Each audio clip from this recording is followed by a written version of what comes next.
So you sent us a bunch of articles on Bitcoin and Ripple and even Shiba Inu.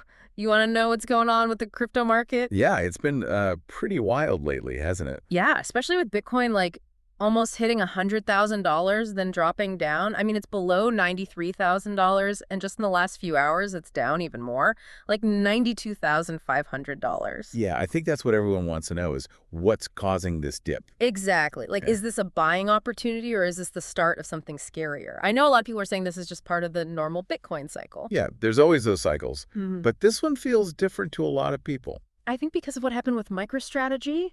Right, they just bought a ton of Bitcoin. Yeah, like 55,500 Bitcoin, That's over $5 billion they spent. which is a record for them. It is. And usually when someone that big makes a purchase like that, it sends the price up. But this time it dipped. Yeah, that's what's so strange about I mean, what's going on there? What are the analysts saying? Well, one theory is that a lot of short-term holders are cashing out. You know, the people who bought in hoping to make a quick profit. Oh, so they see the price getting close to 100,000 and they're like, okay, time to sell.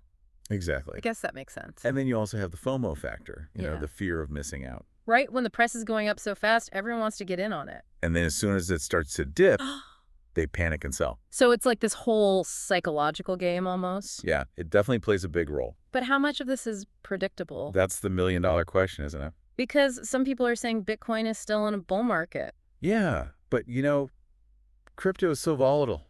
You really can't predict what's going to happen next. Exactly. It's a bit like trying to predict the weather. You can look at the patterns, but there are always surprises. Always. Well, speaking of surprises, let's talk about Ripple. It's been on a tear lately. Yeah, XRP hit a 3-year high last week.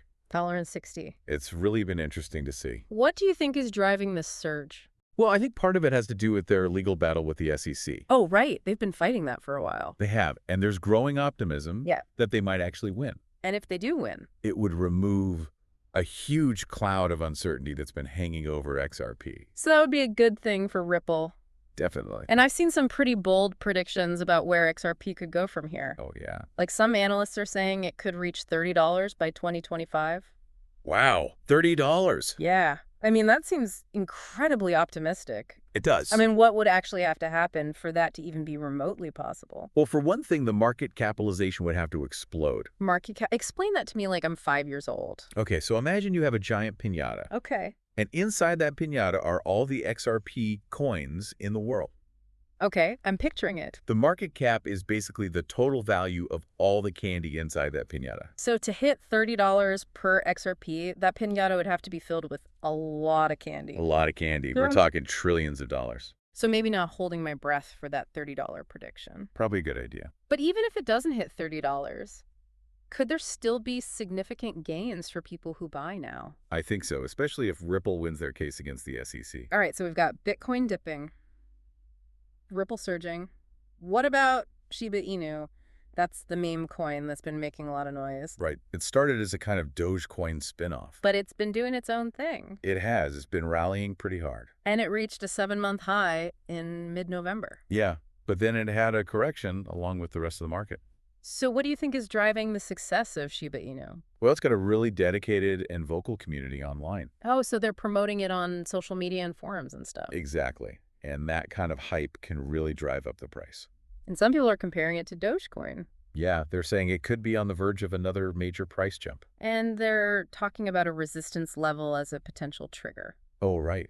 Resistance Levels. Can you explain what those are for the people on the back? Sure. So think of a resistance level like a ceiling.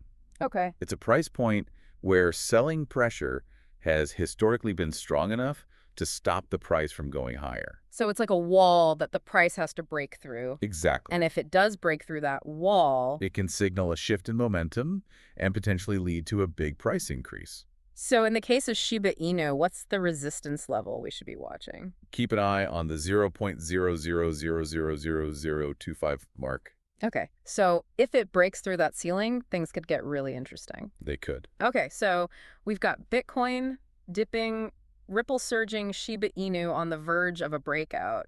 It's a lot to keep track of. It is. The crypto world is never boring. That's for sure. And it seems like these price fluctuations aren't just random, No, they're driven by a whole mix of factors. like technology regulation and even psychology, Right, it's all connected. which makes it all the more important to really understand what's going on behind the headlines. Absolutely. Don't just blindly follow the hype, do your own research. Exactly. And then remember, this is just our analysis based on the information you provided. Not financial advice. It's crucial to do your own research, understand the risks, and never invest more than you can afford to lose. Words to live by in the crypto world. Definitely. I mean, it really does feel like the Wild West out there in the crypto world. It does, doesn't it? All these gold rushes and, maybe a few tumbleweeds blowing through too. So what stands out to you the most from all of this information? I think it's just fascinating how much of this comes down to psychology. You've got MicroStrategy, this huge company, Hmm. and they're making this massive Bitcoin purchase. Yeah, based on their analysis of its long-term value. Exactly. But then you have all these short-term traders who are reacting emotionally. And that's what's causing the price to dip. So it's like this constant tug-of-war between logic and sentiment. Right, and you can't really predict which side is going to win at any given moment. It makes you realize that no matter how much research you do, there's always this element of unpredictability. It's like trying to predict a hurricane's path. Oh, yeah. You can use all the sophisticated models you want, but Mother Nature often has her own plans. That's a great analogy. And I think that's what makes the crypto market so captivating. But also so risky. Right. It reminds me of the early days of the internet, in a way. Oh, yeah. There was so much potential, but also so much uncertainty. Some people made fortunes and others lost everything. It was the Wild West of tech. And it seems like crypto is going through its own Wild West phase right now. Speaking of fortunes, let's talk about those Ripple predictions. Oh, yeah, the $30 by 2025 prediction. That's the one. Do you think people are getting a little carried away with the hype? I mean, it's possible. Because even if Ripple wins their case against the SEC, a jump to $30 still seems like a moonshot. Well, you have to remember that those predictions are based on a lot of assumptions. Okay, like what kind of assumptions? Well, for one thing, they're assuming that Ripple will win their case. Which is not a guarantee. Right. And they're also assuming that XRP will gain widespread adoption. Meaning that businesses and financial institutions will actually start using it? Exact. And that's a big if. It is. So it's like this whole chain of events that has to happen perfectly. Right. If one domino falls the wrong way, the whole thing could collapse. So how should we be approaching these predictions? What questions should we be asking to determine if they're even remotely realistic? Well, I think the first thing is to consider the source. Okay, so who's making the prediction? Exactly. And what's their track record? Right. Are they known for making accurate forecasts? Or are they just hyping up certain coins? Because there's a lot of that out there. So we need to be careful who we listen to. Definitely. And then the second thing Is to dig into the reasoning behind the prediction. okay, so what are the specific factors they're citing? Exactly. Are they relying on solid data or just vague notions of future potential? Because a lot of these predictions are based on nothing more than hopium. And we all know what happens when hopium runs dry. It's not pretty. Not pretty at all. Sounds like we need to be like crypto detectives. Yeah. Put on your Sherlock Holmes hat. Exactly.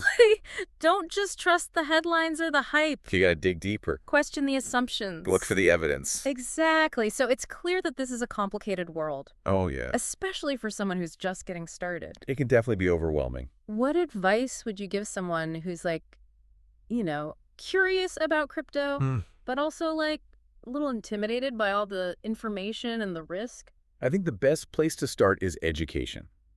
Okay. Learn how it works. Like the technology behind it. Yeah, like blockchain. And the different types of cryptocurrencies? Because they're not all created equal.